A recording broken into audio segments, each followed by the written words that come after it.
Right, we'll go ahead and get started. So this is class 2 of Meditation 101. We meet again next week on the 24th. And then after that in July, we start Buddhism in a nutshell for all of the 5 Tuesdays in July. So before we move on to new material, were there any questions from last week?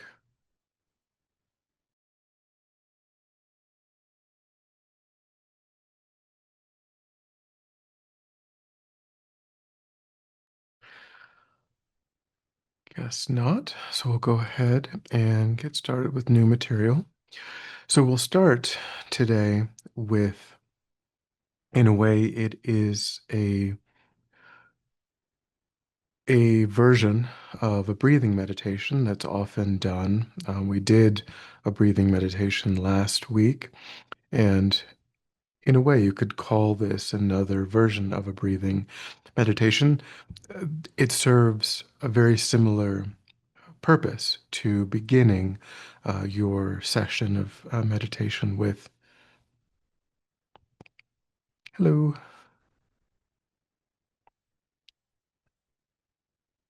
So I was just saying that we will get started with new material for today's class. And we're going to start with a meditation, which is a variation of a breathing meditation. This meditation is called 9 round breathing meditation. The breathing meditation that we did last week was just a simple breathing meditation. This is a bit more involved. There is a visualization. The process is a bit more complicated as compared to just simply breathing naturally, breathing normally, observing whatever sensations accompany the in breath and the out breath. That's kind of your standard breathing meditation. This one, the 9 round breathing meditation, is more involved. But either option is common for what a person might do at the beginning of any given session of meditation in order to calm their mind, in order to kind of bring their mind into a state of more calm, focused attention before moving into, the bulk of their actual session of meditation. Or it could be a session, devoted to breathing meditation, in which case either of these options, would be what a person might choose for, how they're going to engage in that breathing meditation. So let's begin as we did before with just adopting meditation posture and just finding a stable, comfortable, upright meditation posture.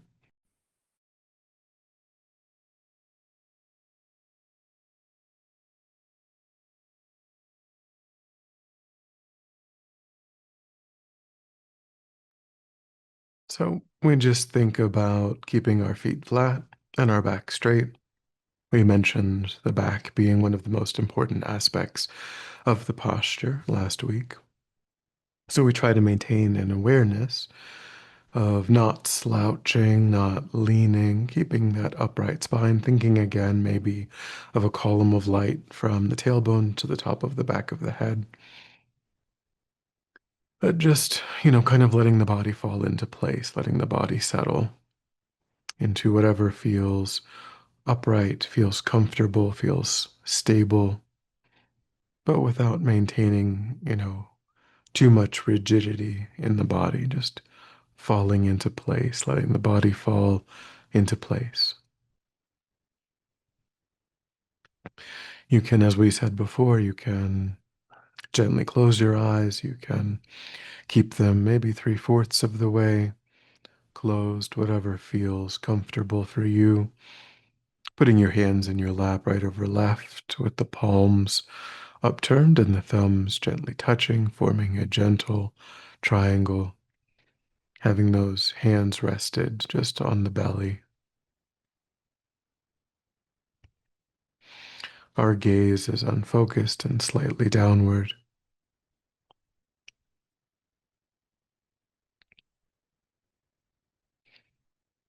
So just take a moment to settle into the posture.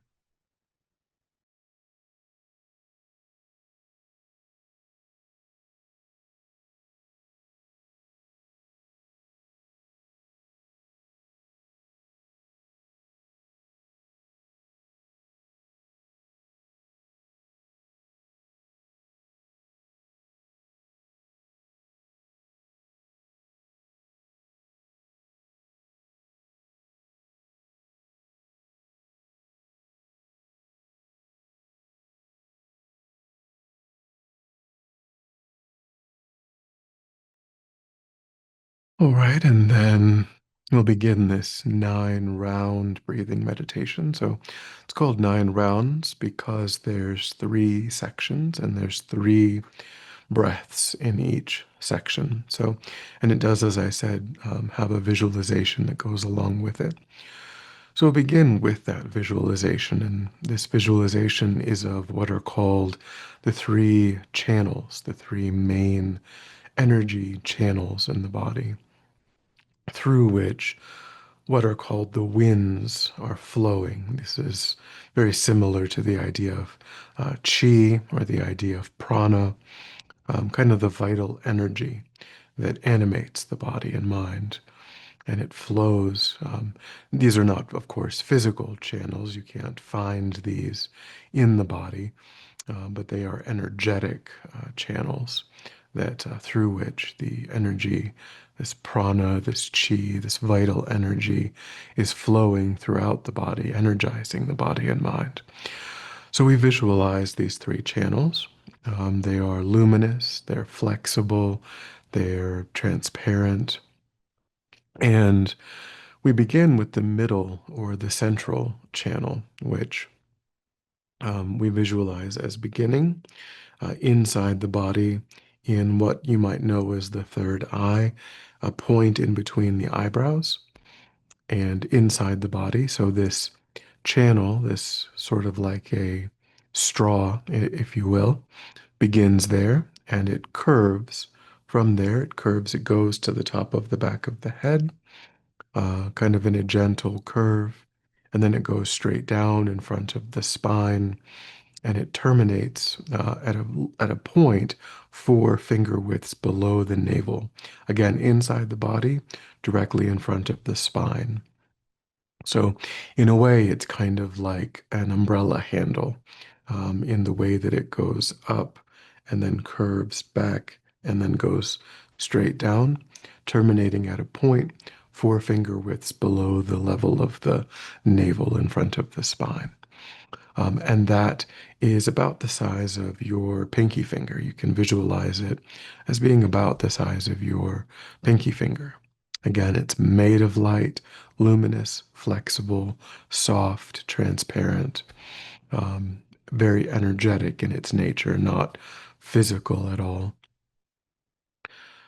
So just take a few seconds and kind of visualize that this central channel is present in the body in the way that I described. Just trying to build that visualization in whatever way, best way that you can. It's totally fine. Takes time to get familiar with a new visualization.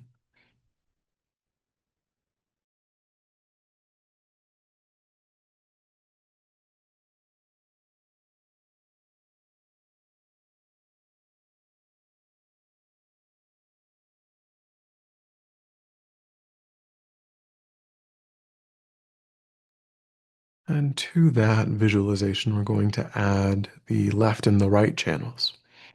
And these begin in respectively the left or right nostrils, inside the nostrils. So again, so they begin here and here. And so they're just parallel to the central channel. So they go directly up and again to the top of the back of the head and then straight down. And they also terminate at a point 4 finger widths below the level of the navel, but the left and the right channels, they're open. So of course, all 3 channels are open here and here. And the left and the right channels, they curve into the central channel at this point, 4 finger widths below the level of the navel. So the left and the right, they're going straight down, and then they're curving inward, kind of curving upward and inward into the central channel at this terminal point, 4 finger widths below the level of the navel. Um, Again, thin, flexible, luminous, energetic. Um, and these are a little bit smaller than the width of your pinky finger, both of the left and the right. They're a bit smaller than the central channel, and they're both curving into the central channel. So again, we'll just take a minute to add that, to build that into our visualization of these 3 channels.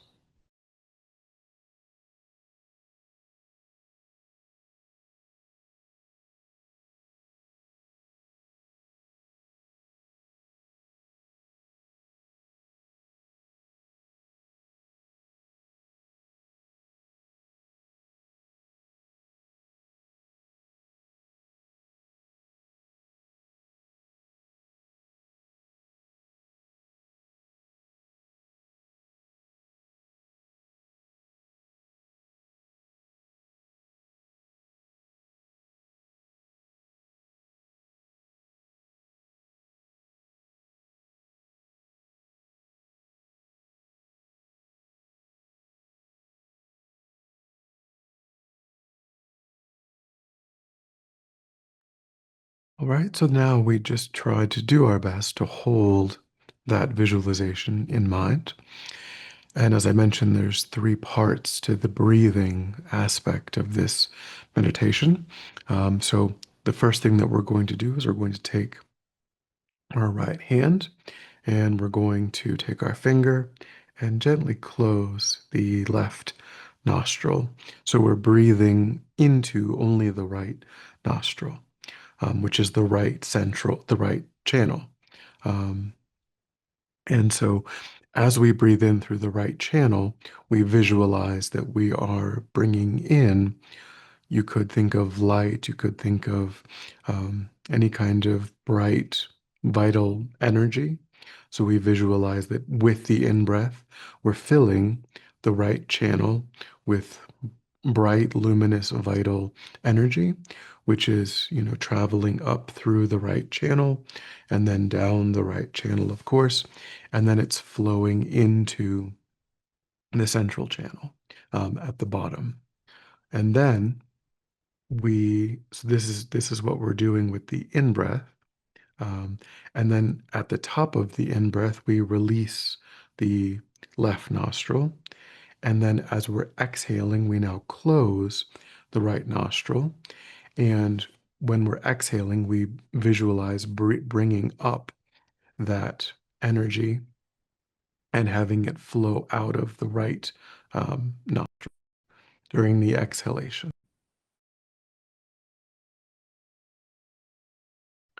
So again, so we close. I know that the video is mirrored, so it looks opposite, but you close your left nostril, and so you're inhaling through the right nostril.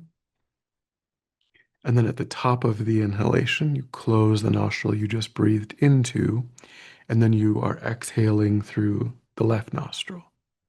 And as you're exhaling, you visualize that vital energy that you've breathed in is pushing out through the left nostril, kind of stale energy.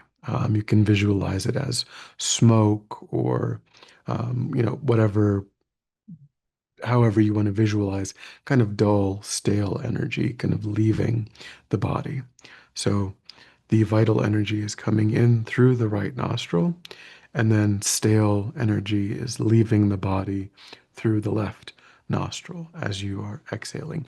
And you do that 3 times. So that's the first part of the 9 round breathing, the first 3 breaths. So, and then you try to maintain your visualization of these 3 channels as you're doing that, again, just to the best of your ability. So again, we will breathe in through the right nostril and out through the left nostril.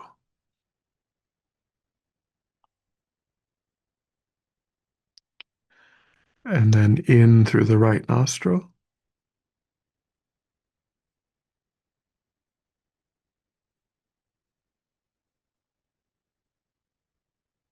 and out through the left nostril.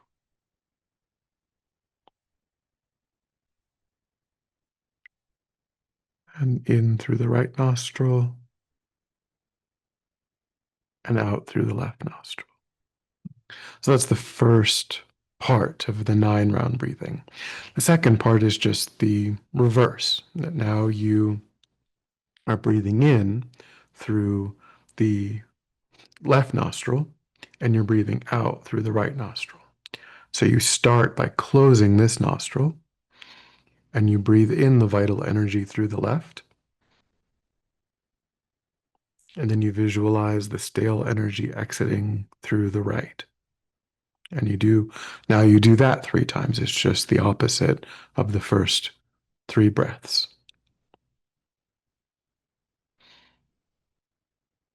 In, out,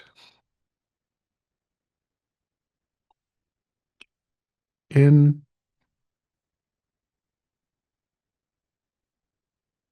out, in, and out. Again, holding that visualization.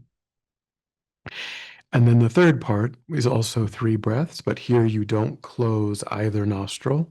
You visualize breathing, well, of course, you are breathing in through both nostrils simultaneously. So now your visualization is of that vital energy entering both the left and the right nostril simultaneously as you're just inhaling as you normally would. But now on the exhalation, although it is true that you're also exhaling through your nostrils, because that's the only place you can exhale, because we know we are keeping our mouth closed. The visualization is different. The visualization is not that that energy exits out of either of the left or the right channels. You actually now visualize that that stale energy is exiting out of the central channel. So you just visualize that it's able to bypass the physical body and just, going out into space through the central, the opening here of the central channel as you are exhaling through your left and right nostrils.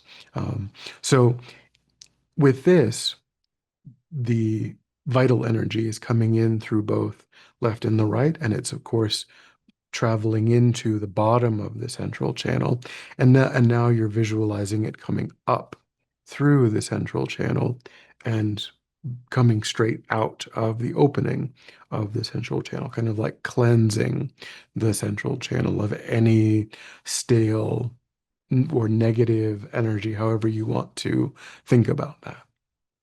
So, but again, you're not touching your nostrils for these 3 breaths. It's more just visual rather than physical here. So we'll take 3 breaths and try to visualize in that way.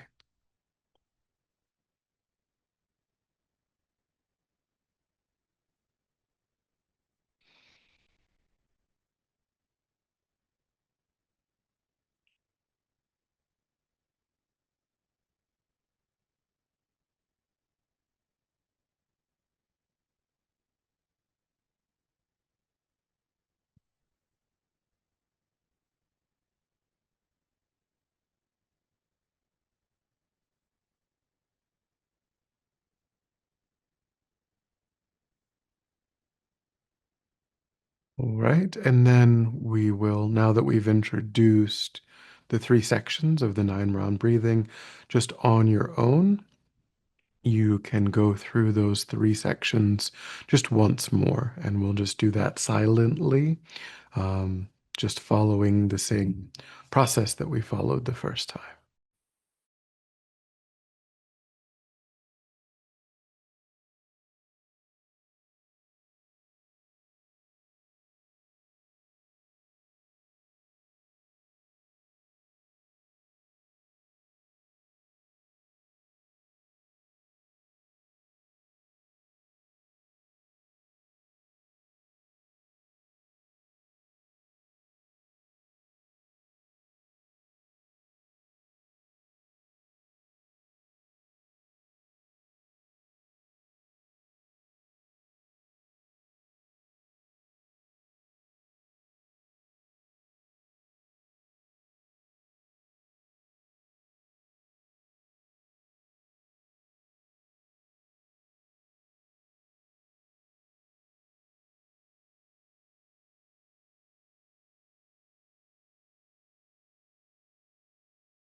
All right. So, are there any questions at all about the 9 round breathing meditation? Was there anything that was unclear or any questions that arose?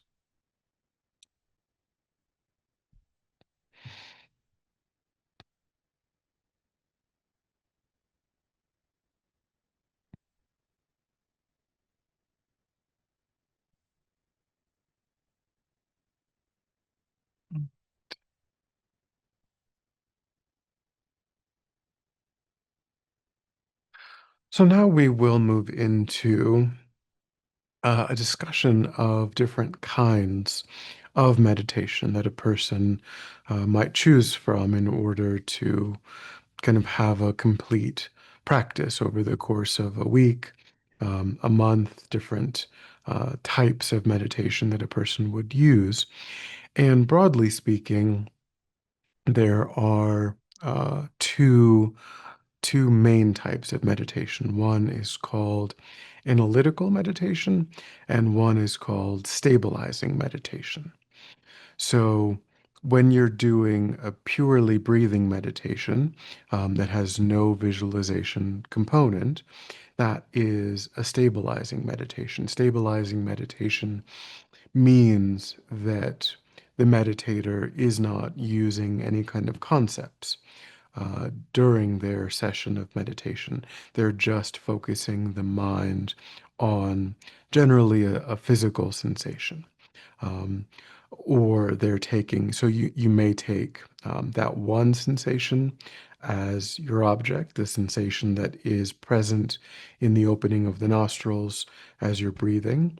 You may take the body as a whole as the object, which means you're just noticing whatever is arising in your body, or you may take the mind as the object. And in that case, again, you're just taking whatever is arising in your mind as the object, but you're not intentionally generating any particular thoughts or concepts in your meditation.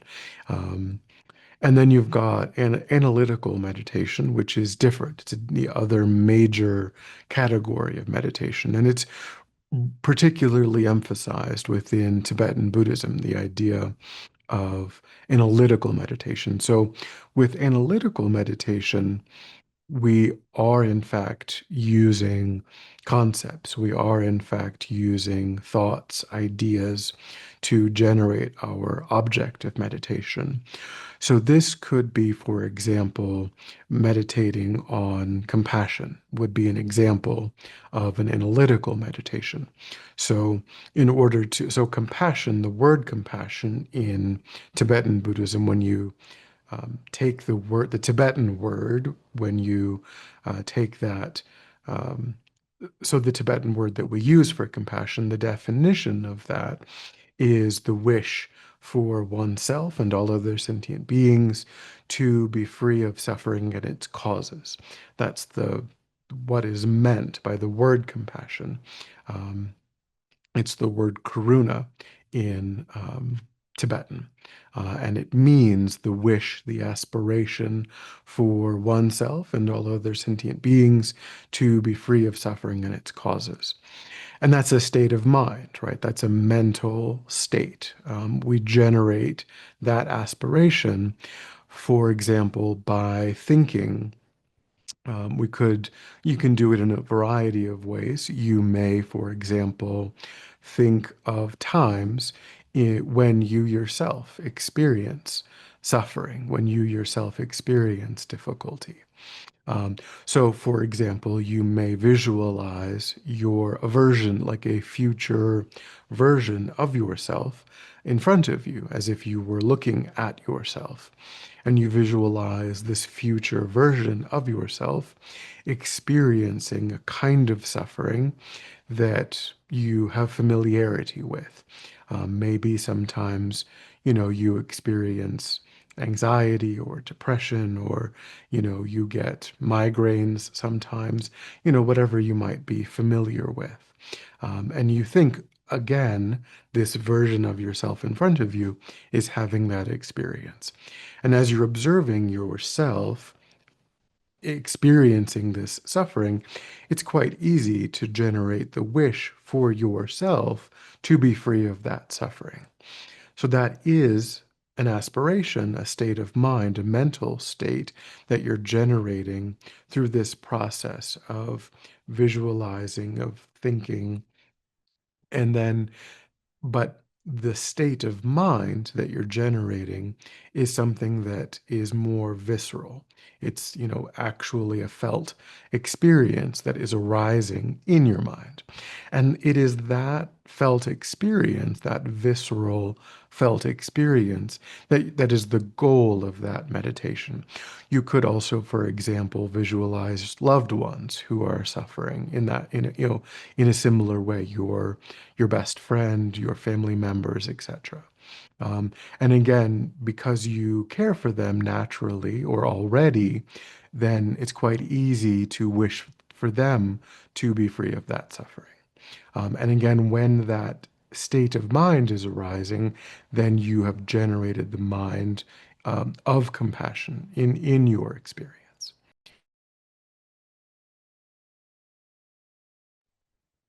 And so then you've accomplished the goal of that meditation. You have generated the object. If it is a meditation on compassion, then when you're actually genuinely feeling, may I, or may this person be free of suffering, then you've accomplished that state that you're intending to train in. Um, and then from there, generally speaking, you would try to generalize that state. So you would start with, could be yourself, could be a loved one. And we do that because it's easy to use a loved one or oneself to figure out what does it feel like to have compassion, what does it, what is that visceral felt experience. It's an entry point into that visceral felt experience. But then we want to be able to feel that way, not only toward oneself and not only toward those that one is already close to, but we would like to be able to feel that way toward eventually, toward everyone, right? So then we would bring to mind, um, people that we know less well. Um, and eventually we would bring to mind people that we do know, but that we don't really like, people that, we find it difficult to wish for for them to be free of suffering because, you know, we kind of are okay with, we don't like them, right? So we don't really mind if they're suffering necessarily, of course, depending on how much we dislike them. It's all kind of a um, kind of gradations in terms of, how easy it is to generate this, to genuinely feel that way toward those people. It's a spectrum. For those that we love very much, that thought, that feeling arises spontaneously. For those that we're not so close to, we've got to work a bit harder. For those who bother us, we have to work a bit harder. For those who we think are really causing a great deal of harm, either to ourselves or to our loved ones or to our society, to our world, we have to work probably quite hard. Um, but from the Buddhist perspective, the goal when we're training in compassion is to be able to have it be kind of a baseline state that we can feel toward essentially everyone. But that's how you train in it. That is gradually how you generalize that state of mind. So that would be an example of an analytical meditation. Um, and the purpose of that kind, as I said, the purpose of that kind of analytical meditation is to generate the mind into that mental state of compassion. Could also be love, right? Love is different. Love is metta. Metta means the wish for oneself and all other sentient beings to be happy and to have the causes of happiness. So not only to be free of suffering and its causes, but to actually be happy and to have the causes of happiness. Um, so you know, you would do the same sort of thing, but you would think about it in terms of happiness and its causes.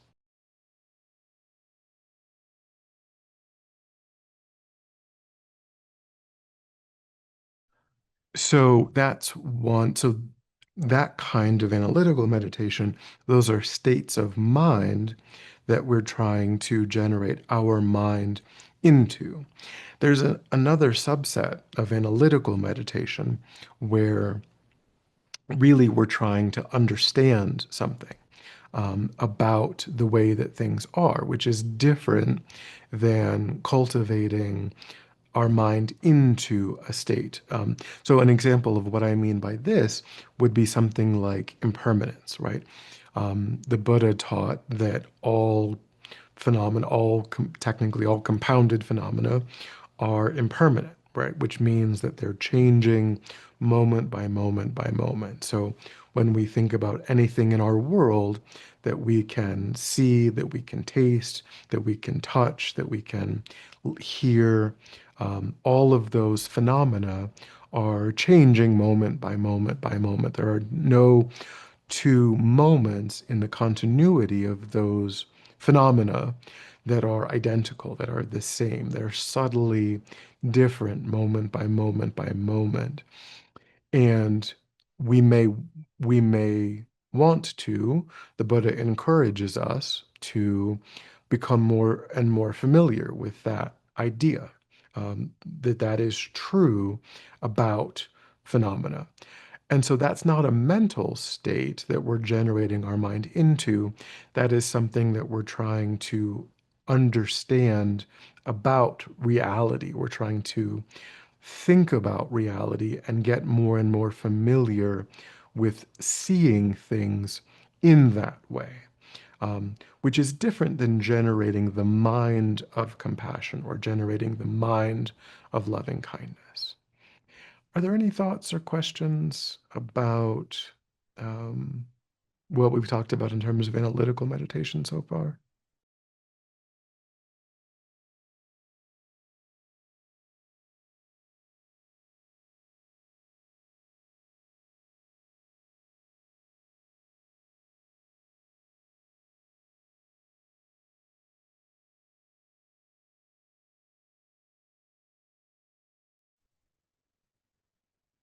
Nope. Okay, so of course, we've talked in the previous class, we talked about the skill of concentration and the skill of mindfulness. And with a breathing meditation or a stabilizing meditation, which lacks the conceptuality of an analytical meditation, we are training the mind in concentration more so than mindfulness. Um, but of course, and we need, of course, concentration and mindfulness. We talked about how they are the two complementary skills that we employ in any meditation. Um, but that's why often a person will start an analytical meditation with 2 minutes or 5 minutes of a breathing meditation to calm the mind, so that the analytical portion of their meditation is more productive. It kind of gives you an on-ramp into the analytical meditation. It's very common to, if you're going to do 20 minutes of an analytical meditation, to do 2 to 5 minutes of a breathing meditation at the very beginning to transition the mind into kind of a calm, focused state. Um, because our minds are busy and our minds are distracted, and it just makes the analytical portion of that 20 minutes more productive than if we just tried to go directly into the analytical meditation without any kind of buffer in between our daily life and then the concentrated state that we're trying to really have in our meditation. Um,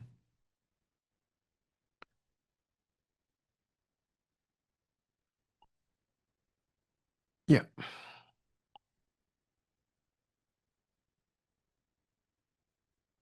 Okay. So if there are no questions about those, so in a way we talked about three subdivisions, or there's stabilizing meditation, which is non-conceptual, and then within conceptual meditation, which is really kind of, most people think that all meditation is sort of non-conceptual, that it's all just a clearing of the mind, which isn't the case, particularly in Tibetan Buddhism. They really do emphasize the value of analytical meditations, like meditating on compassion, meditating on impermanence, taking those concepts as the object of one's meditation. Um, again, within analytical meditations, there are times when you're trying to generate a state of mind, and there are times when you're trying to generate more so an insight about the nature of things. You're not, when you're trying to understand impermanence, impermanence isn't a state of mind, which is, compassion is a state of mind. It's how we relate to sentient beings. Love is a state of mind. It's how we relate to sentient beings. Impermanence is just the way things are. Things just are impermanent. But we don't have a easily intuitive understanding of that. And we're trying to generate that intuitive understanding by contemplating it again and again and again, because there are benefits to recognizing the impermanence of all things. We If we stay without that intuitive, that easy intuitive understanding of the impermanence of all things, then we tend to grasp at things in a much stronger way than we would if we understood their impermanent nature. When we have what in Buddhism they might call the false view of permanence, which is kind of what is our easy, intuitive understanding of things. We think that the chair that's in our living room that we saw yesterday is the same chair that we see in our living room today. Because it was there yesterday, it's here again today. It didn't go anywhere. So we just think of it as the same exact chair. We think of it in a way as unchanging, as permanent. And when we relate to things through that false understanding, we get shocked when the impermanent nature of things is demonstrated to us. For example, when something or someone dies, or when something or someone, is just no longer present in our lives, in our experience, for whatever reason, we suffer because we related to either that could be animate or inanimate, that person, that thing. We related to it through the false view of permanence, but its actual nature was impermanent, which means that it's changing moment by moment by moment. And for a living thing, the implication of that is death, right? If it's a living thing, because it's changing moment by moment by moment, that is leading to the consequence of death. For an inanimate thing, it's going to lead to, the falling apart, the breaking, the dissolution of that thing. And we might cherish that possession, that inanimate object. So again, in either case, we suffer, whether it's a cherished inanimate object or it's a loved one. When we relate to it through the false view of permanence, because we're relating falsely, we're going to be proven wrong against our will, really, because of the actually impermanent nature. So if we can get our minds to understand that, then we will suffer less, just because it won't be a shock when the impermanent nature of that phenomena is demonstrated to us, as it will be inevitably. If we can have a balanced mind, that it's like, well, yeah, of course, that's what happened because I understood its impermanent nature. So there's real value in that understanding, and we cultivate it in meditation. Um, but it is distinct from a state of mind like love, like compassion, because it simply is an aspect of what's true about things. Okay, so now we'll talk about obstacles that exist to our meditation practice. If we want to start and maintain a practice at home, whether it's a traditionally Buddhist practice or whether our interest is more so, just kind of being a better person, being more kind, being more compassionate, whatever our personal goal is.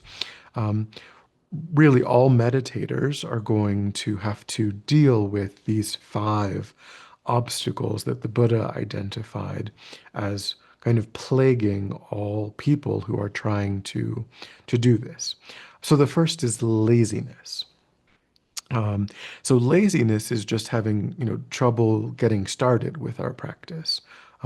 It is just sort of, it's new, and things that are new are challenging to integrate and to become habits.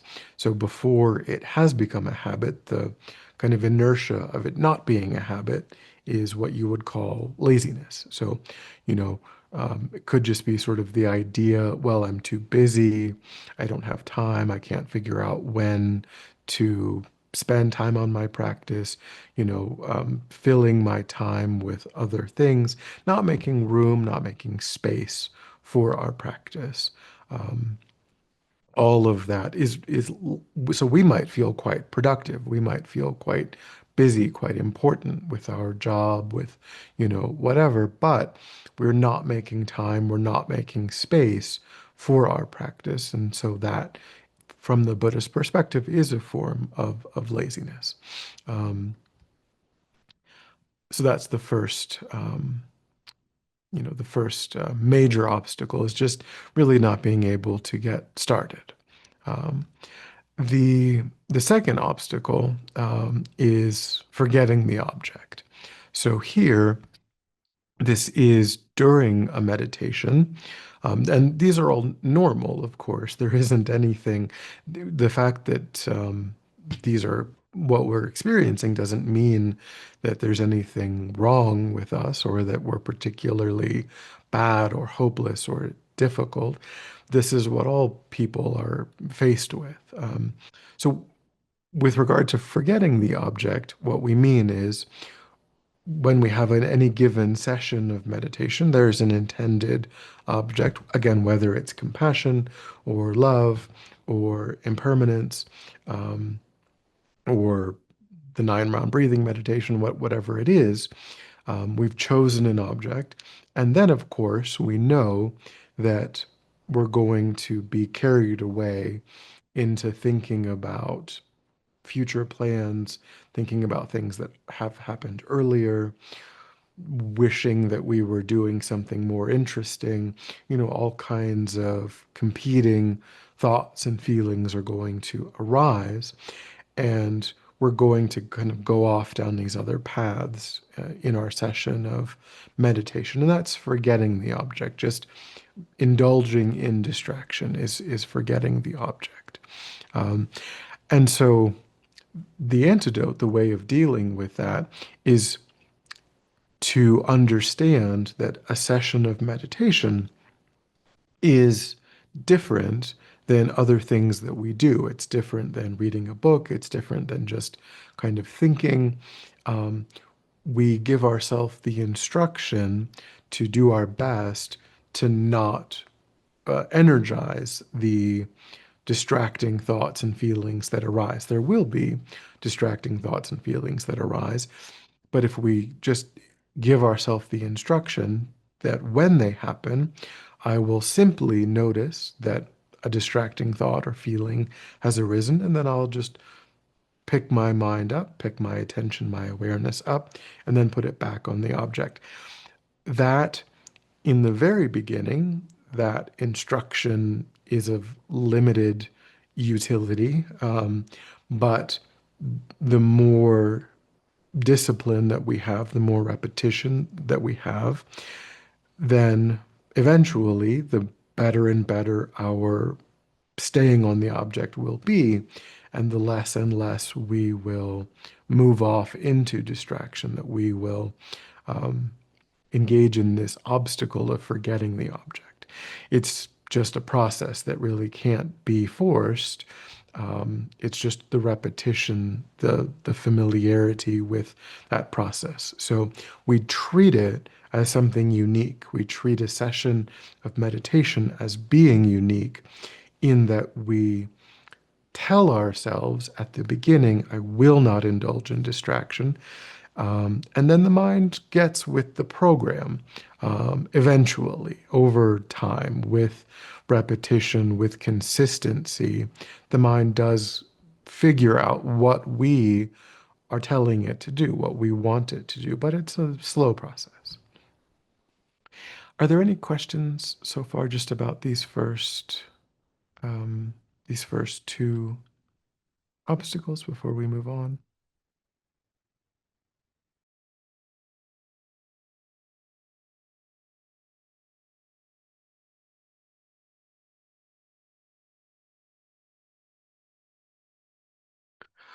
So then the third obstacle is sort of a pair of obstacles, and they're called excitement and dullness, mental excitement and mental dullness, or also mental sinking.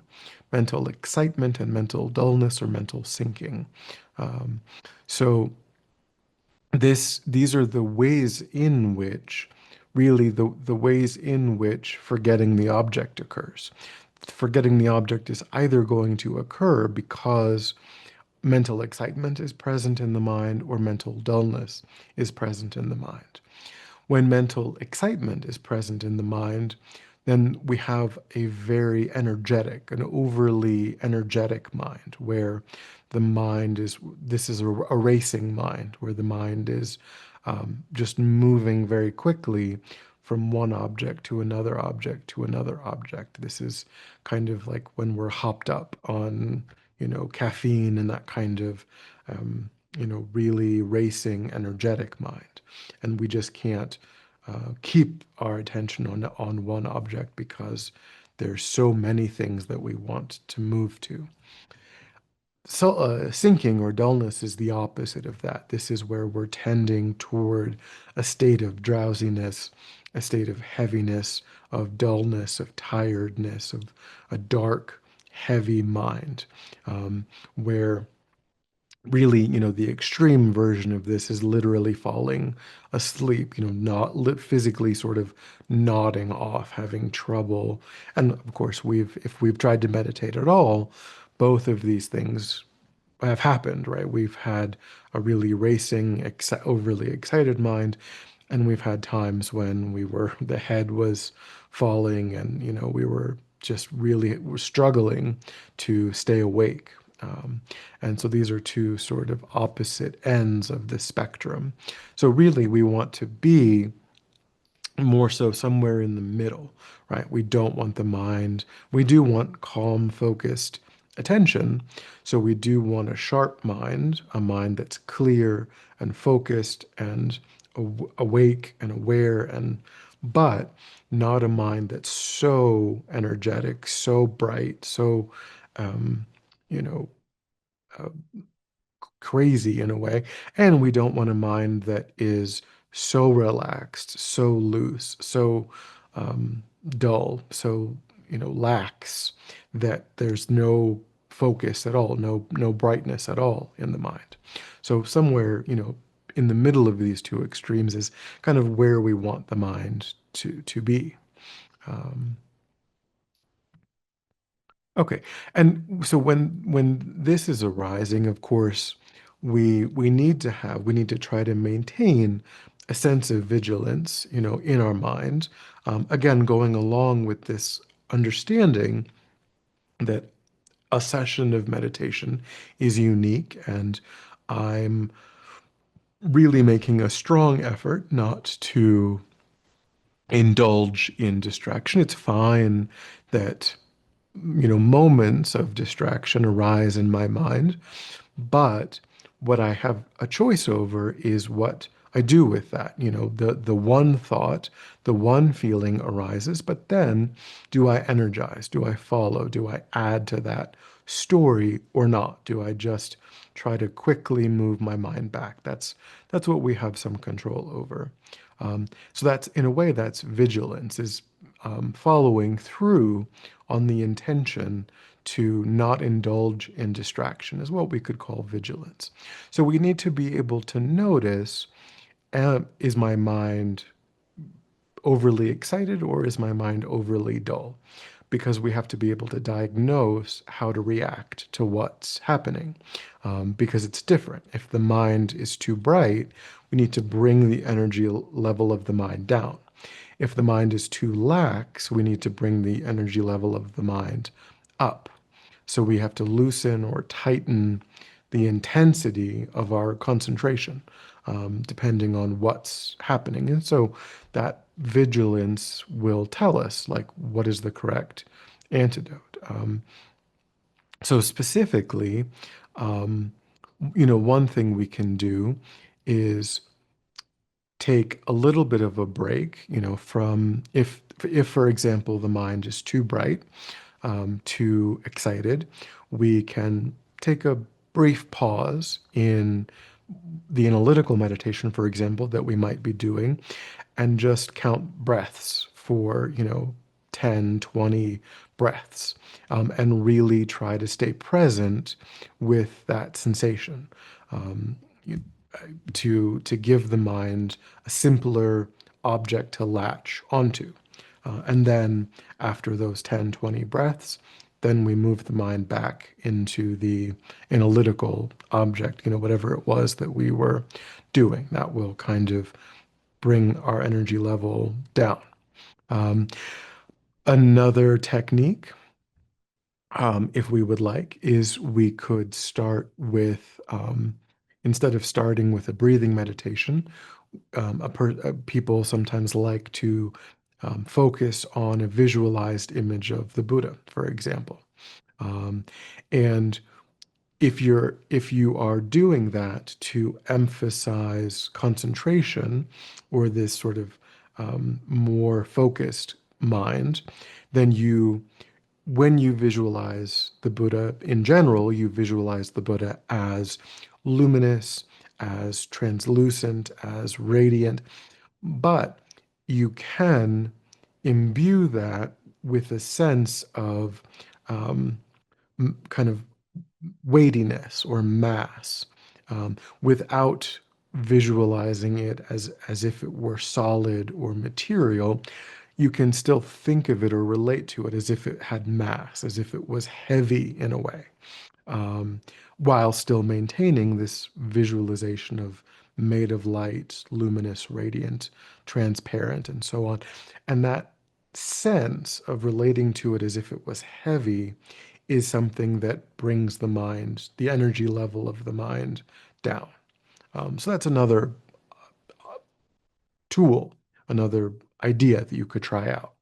Uh, a third option is to, again, do a different kind of visualization where you visualize just what they would call a small seed or a small dot, um, at the level of the navel. Um, they would say to visualize the top half as white and the bottom half as red. So something maybe the size of a mustard seed or a sesame seed, um, something quite small, visualized at the level of the navel, um, and just hold your mind for a couple of minutes on that image. Um, this is associated kind of with what they would call the chakras and the sort of the lower chakras.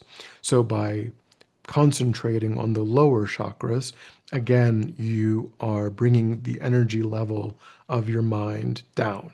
Um, so that's a third option. A fourth option is to take a couple of minutes and contemplate something, a topic that is very sobering. Um, Kind of like telling your, for example, if you were to think about your own mortality, but that's a very sobering idea, right? So it's kind of like, I don't have time to indulge in this distraction because my time is literally running out. Um, so that if you spend a couple of minutes, you're kind of like, kind of like mentally kind of, smacking yourself. It's like, what am I doing with this sort of overly distracted mind? I can't really indulge in this because my own life is running out. The time that I have left to practice is falling away. So that kind of reminder can, you're like, get with the program, because I don't have more time.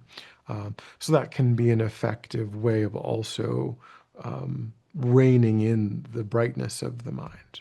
So those are four suggestions for when you've analyzed with your vigilance that excitement is occurring in the mind. Those are four antidotes that you can apply.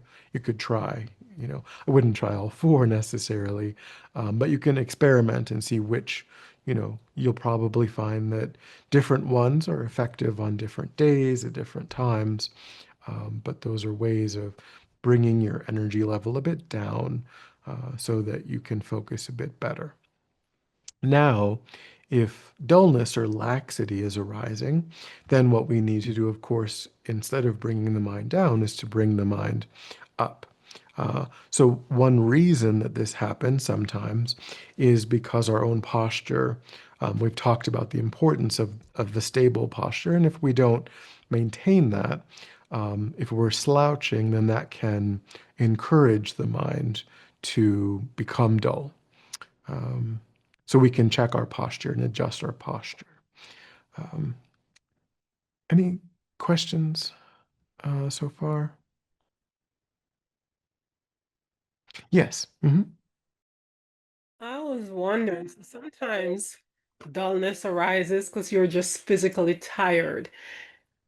And sometimes when I am physically tired, I meditate and go off into sleep. And that's my intention. It's to get my mind calm because I'm physically tired, but I'm mentally not. So I'm trying to get my mind calm enough to get into that state of sleep. I guess I'm asking if that's okay.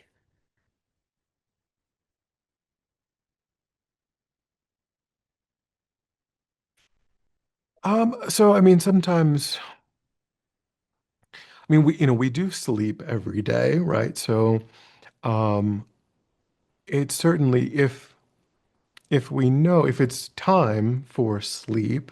So I mean, I would say that we would want to do that like, intentionally, because we are, you know, ending our day, and but it can be useful to meditate right before sleep. So a person certainly can meditate, either on your cushion, if you want to, or you could meditate literally in bed, like as you're falling asleep. I mean, meditation from the Buddhist perspective is focusing on a virtuous object. It has the unintended consequence of relaxing, to some degree, the mind. So I don't, it's just maybe just a semantic point of whether something that had the intent of just sort of calming our racing thoughts or making our mind more conducive to restfulness, whether that would be meditation from the Buddhist perspective. It may not be. It may, I mean, it's meditation from a broader Western context, but I don't know if it would necessarily be considered meditation from the Tibetan Buddhist perspective, if there's no real virtuous object that we're intending to focus our mind on. Um, so, if there was a virtuous object, Um, and it was just like, well, I'm tired and I'm about to go to sleep, but I'm going to do some compassion meditation, or what have you. I think that's fine too. Um, but then the question is, are we familiarizing? Because we don't want to practice cultivating dullness in our meditations, right? The purpose, we do want a very sharp mind when we're actually meditating. So it could be that we might distinguish between something that's more like a progressive relaxation technique and something that's meditation. And it might be better to separate those two ideas, and maybe not do a progressive relaxation technique in the place where we meditate, or maybe not with, um, you know, to just think of it as different, because I guess the concern would be that we might associate meditating with a duller mind than is optimal, than is what we would really want our mind to be, because we do really want a sharp, clear, very focused mind. We want to cultivate that in our spiritual practice. Um, so I might I might want to distinguish between a very useful purpose of having a progressive relaxation technique in order to fall asleep more quickly, or to stay, to reach a deeper sleep or something, with what meditation is meant to be from the Buddhist perspective, because there could be a concern that in general we might find it more difficult to have a really sharp, attentive mind in, earlier in the day, in a general sense, if we've started to mix those two, I guess. Okay. And then on the same point, I know that there's some teachers who recommend that when you're doing the death meditation, the death process meditation, that you do it lying down. So you're in that relaxed posture of going off to sleep, or that state of lying down just means chilling, going to sleep. Is that not okay or not recommended? Well, so I mean, the Buddha did teach, the prone posture as an option. Um, in terms of, I mean, it is an option for meditation rather than cross-legged or a full Vajra, or um, so when we're doing the dissolutions, um, if that's, I don't know. I mean, I think it's difficult. That might be like if a person is already, kind of able to, I don't know, I don't know that I have a clear answer for that. I think because I mean, in one way, what I think one reason that a person might do that is because generally, um, when we're doing the dissolutions, we're practicing. I mean, literally, it's sort of a dress rehearsal, right? For actually what's going to happen at the time of our death. And if we're lucky, when we're dying, it's going to be a kind of a slower process. It's going to be due to illness, um, in an ideal perspective. And so there's a good chance that we will literally be like on our deathbed, right? Um, and so if we do that dress rehearsal in that similar state, then in a way it's going to be easier for that, for those imprints that we're generating in our meditations to be useful at the time of our actual death, when we are, the more similar those experiences are, maybe the easier it would be when we're actually dying to recognize, okay, now this appearance is arising, and then this appearance is arising, and and now it's this, where I'm at this stage in the 8 stages of the death dissolution process. So that could be one reason why it's recommended to do it like that.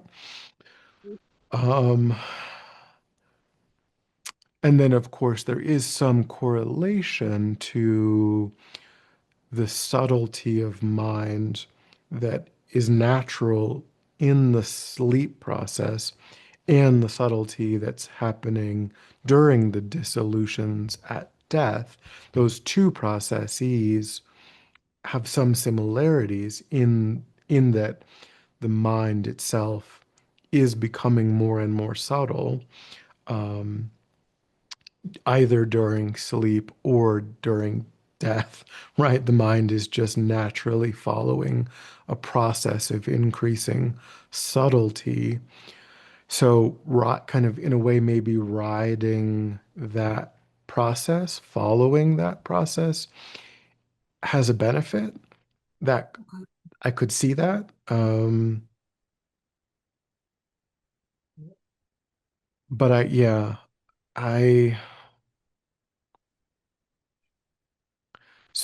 I guess I would say, you know, if you're getting advice, from a teacher on that, um, maybe follow up, with that teacher and just kind of explore any concerns that there might be, um, about a sense of laxity that you know that might creep into other meditations, and whether that's something they might they might have advice that they could give you that I don't have.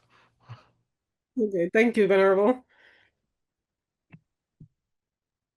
Any other questions?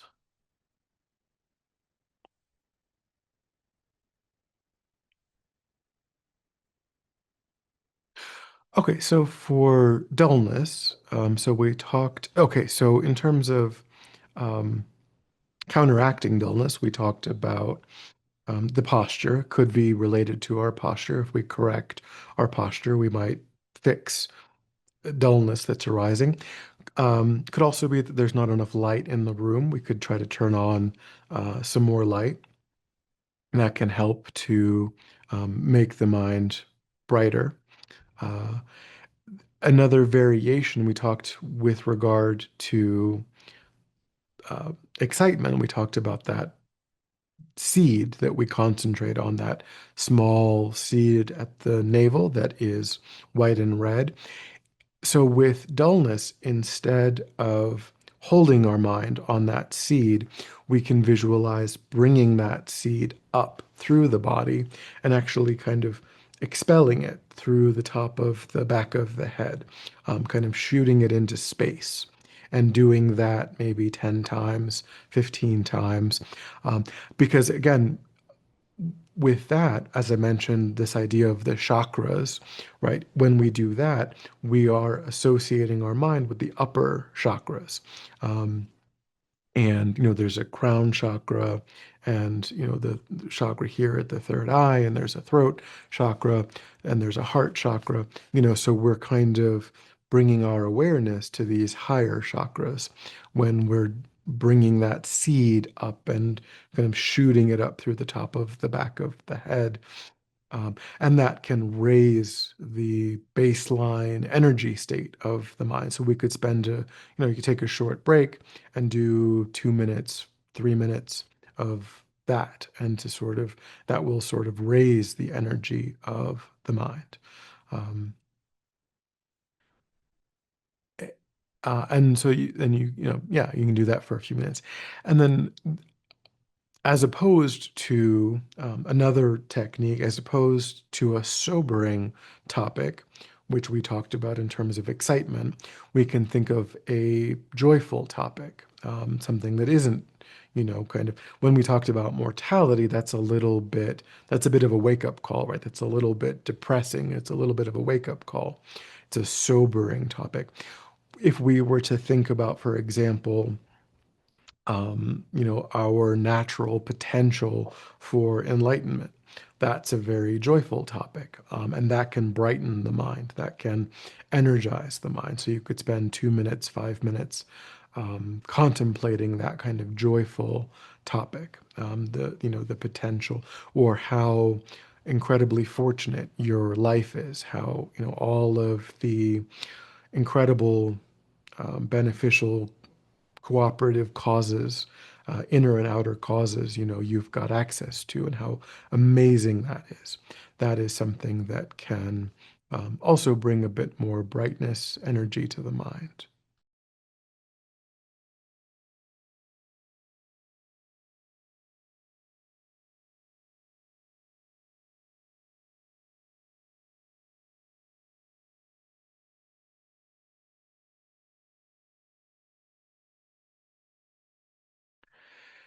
Okay, so those are the five obstacles and antidotes. I'm sorry. So there's one more. The last on the list of five is called non-application and over-application, which again is another kind of pair of obstacles, just like dullness and excitement, non-application and over-application.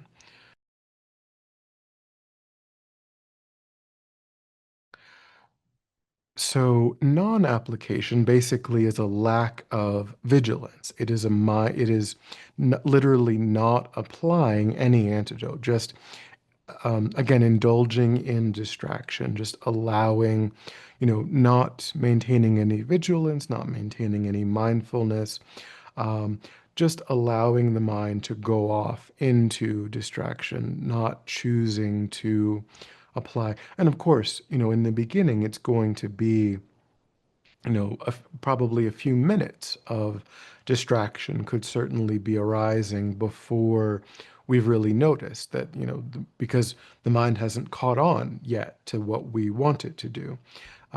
So, we've got an intended object. We intend to do 10 minutes of meditation, and then 2 or 3 minutes have gone by, and then we realize, well, for the last 2 or 3 minutes, I've really just been planning this trip that I'm going to take, or I've really just been planning my grocery list, for dinner. Um, and that's, of course, that's to be expected. But the idea is whenever it is that we catch that the mind has moved into distraction, we just move the mind back onto the object. Even though it's, not going to be quick in the beginning. Um, but if we never move the mind back to the object, that would be non-application. So we want to avoid non-application. And then over time, naturally, we will find that we're catching these distractions more and more quickly, the mind is, that the distractions are arising less intensely, less frequently, and they're shorter in duration, that all of those variables are naturally changing on their own even if we're just doing our best to engage in this idea of vigilance and application. But non-application, is a danger in the beginning. It is a danger for a long time, on the path as a meditator. And then over-application, though, really isn't a danger for us, but it is a danger for higher level meditators. At the at the higher levels of concentration, as I mentioned, naturally, spontaneously, the distractions will arise less often, less intensely, and less, for shorter periods, shorter durations. But if simply due to past familiarity with the arising of distraction, we kind of forcefully are engaging in these antidotes, that can actually disturb our concentration if we're at these higher levels of concentration where the distractions are significantly less of an obstacle. If we've gotten to that point and we're still in the habit of strongly applying the antidotes, that in and of itself will be an obstacle to the highest possible levels of concentration. So that, but again, that's not something that we have to worry about, but really high level meditators have to be cautious about over application. They have to kind of it's a recalibration that happens at these higher levels of meditation where you still have to apply some um, level of antidote, but you dial it back as compared to what you were doing earlier in your career as a meditator. And if you don't dial it back, then that in and of itself is a problem.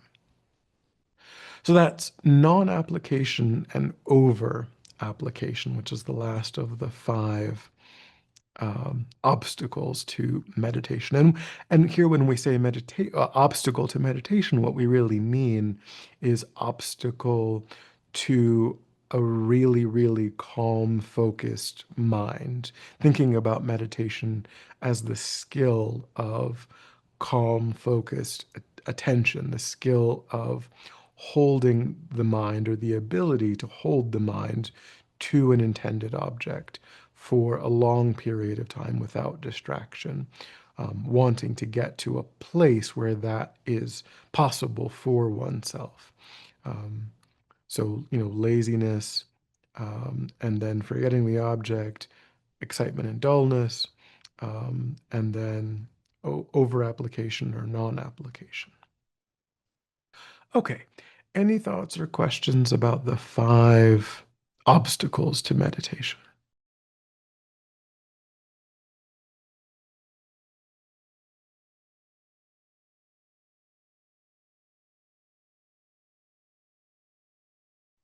Any questions about anything that we've covered today or last week?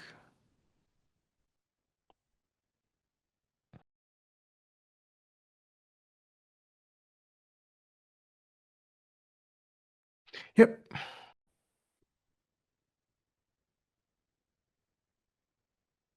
The camera is off just because our Wi-Fi is really bad here. But about analytical meditation, when you're doing that, I know if you're doing the part where you're trying to get insight into a particular topic or phenomena, is it better for you to do that based on your own thinking, or is it better to do it based on a particular reading or something that you have gotten from, I guess, an expert, if that makes sense? So we do want to make sure, I mean, if it's our goal to, of course, you know, uh, what the goal of a person's practice is up to that person. Um, if it's our goal to, replicate what the Buddha did, to actually achieve enlightenment, let's say, um, then we do want to make sure that we've understood, then in general, of course, we know that we need to kind of follow, for example, the Lam Rim, um, and so we need to replicate what the Buddha said, um, were the series of insights that made the Buddha into the Buddha. And so with that, of course, it does become important to understand what is meant by all of the words that we're using. Um, I gave the definition of, because for example, I gave the definition of love and compassion, karuna and maitri or metta, depending on, different languages. Um, and so compassion, is the wish for oneself and all other sentient beings to be free of suffering and its causes. And if we think that compassion is more like pity, right? It's more like looking down on people, not understanding that I myself, am subject to all of, or if we think that or if we don't understand the subtle, all of the deep and subtle causes of suffering, right? If we're wrong about what causes suffering, if we think, well, suffering is only, poverty or mental or physical distress, or being subject to oppression or discrimination or war or a failed state or all of the kinds of terrible, cancer, all of the kinds of terrible things that people experience, starvation. If we think, well, that's suffering, but having access to resources, having leisure, having, sensory enjoyment, that's not suffering. That's good. That's like the best that we could aim for. That mistake that we're making is going to prevent us from actually following in the footsteps of the Buddha, because the Buddha disagrees with our mistaken way of understanding what he's meaning by all of the subtle causes of suffering, and what are the true causes of happiness, because the Buddha doesn't say, that having access to resources and so on is genuine happiness, is real, true, lasting happiness. So there's certainly, if again, if a person chooses that as their goal, then there's a starting point of understanding from the teachings, understanding from valid historical sources, source material, different Lamrim texts or commentaries that are historical, that are valid, how to go about gaining that sort of intellectual framework. And then when we're meditating, we do personalize it. We do bring it home in a way. So we use our own examples that fit within that cognitive framework or that philosophical framework.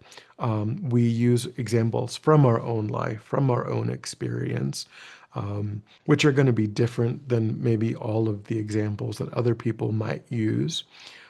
But we don't substitute our own definitions, our own philosophy, for what we're given in the historical, record, in the Lamrim, etc. Because we are subject to making all kinds of errors. But of course, if a person's goal is not to achieve enlightenment, then of course we can use whatever, we could, if there's a book that resonates with us, or a different religious tradition, that we use that. Thank you. That's fine. Yeah.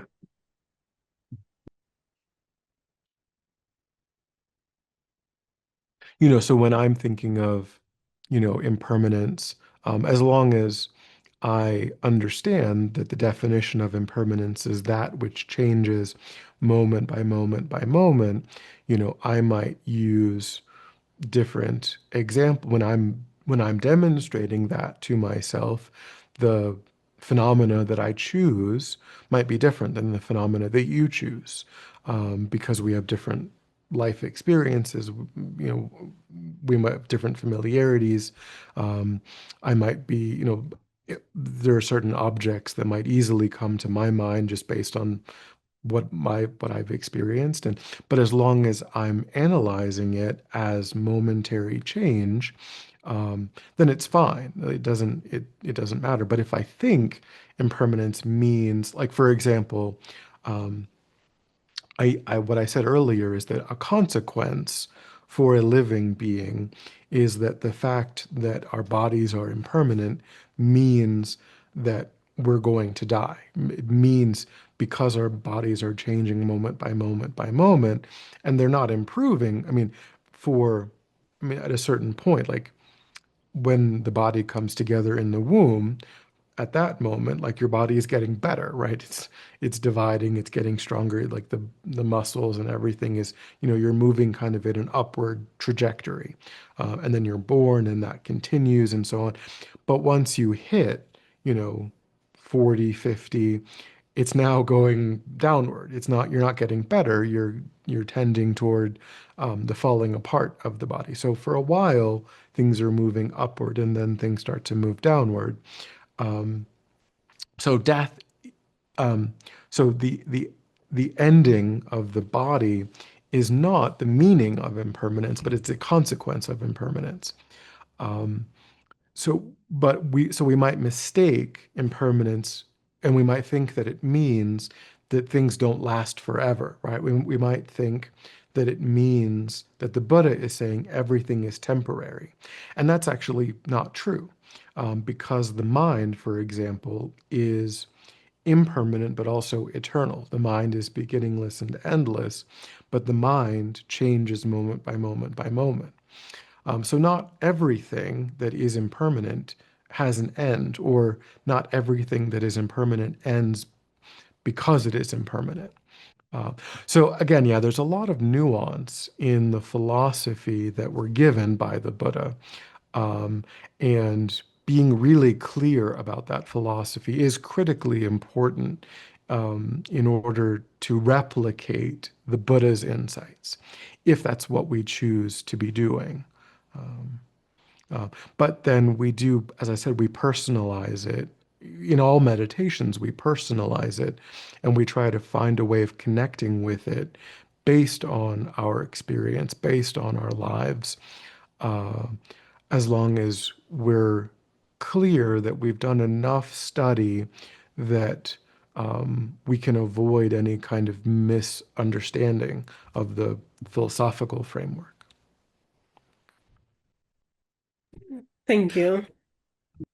But okay, so it's 8:30, so we will leave it here for today, and we will finish up next week.